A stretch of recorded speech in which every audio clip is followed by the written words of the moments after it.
Bonjour à chacune et chacun de vous.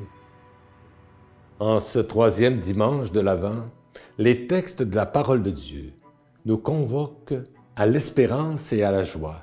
Non pas à une joie superficielle, mais bien à cette joie profonde qui naît de l'espérance, celle des enfants de Dieu, celle des disciples de Jésus, celle de ceux et celles qui espèrent encore. Dans la première lecture, le prophète Sophonie s'adresse à Jérusalem, c'est-à-dire au peuple d'Israël. Alors que les temps sont difficiles, que l'avenir est incertain en raison de l'exil, le prophète rappelle à Jérusalem qu'il peut compter sur Dieu, qui prend soin de son peuple.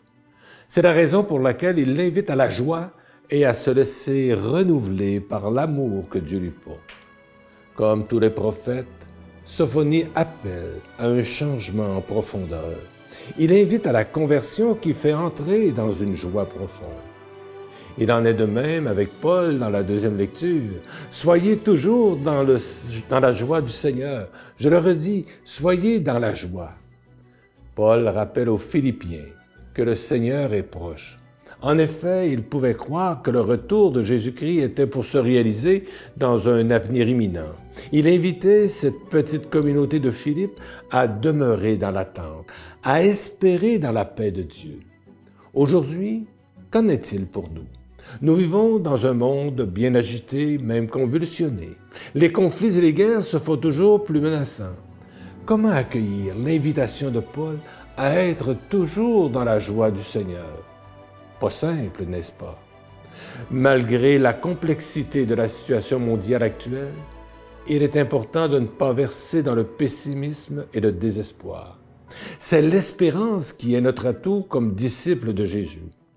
Profondément aimés de Dieu, nous sommes invités à renouveler jour après jour notre pleine confiance en lui.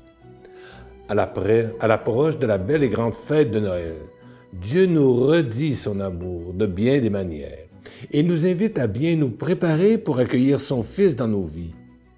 La naissance de Jésus est toujours nouvelle pour qui sait ouvrir son cœur et se laisser toucher et transformer.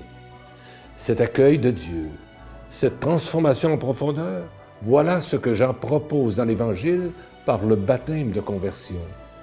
Tout comme aux foules, aux publicains et aux soldats qui lui demandaient « Que devons-nous faire ?» Sa réponse pour nous aujourd'hui serait sans doute « Vivez votre baptême comme les enfants bien-aimés du Père que vous êtes. » Et comment? En nous tournant vers les autres, en nous préoccupant de ceux et celles qui sont dans le besoin, besoin d'amour, de liberté, de pain, de justice et de paix. C'est en rompant le pain, en partageant, que nous nous approchons de Bethléem, qui justement veut dire la maison du pain. Le baptême dans l'Esprit Saint et dans le feu annoncé par Jean ne fait pas de nous des êtres parfaits. Cependant, il nous fait entrer dans une dynamique de transformation intérieure sans fin. C'est l'amour qui façonne peu à peu nos cœurs et nos vies. Cet amour de Dieu nous apprend à aimer et à prendre soin les uns des autres. Un avenir est encore possible, car Dieu nous invite, malgré tous les problèmes, à l'espérance et à la joie. Dieu marche avec nous, il fait route avec nous. Faisons de ce monde une terre nouvelle. Jésus s'offre à naître dans nos vies. Bon dimanche, bonne troisième semaine de l'Avent.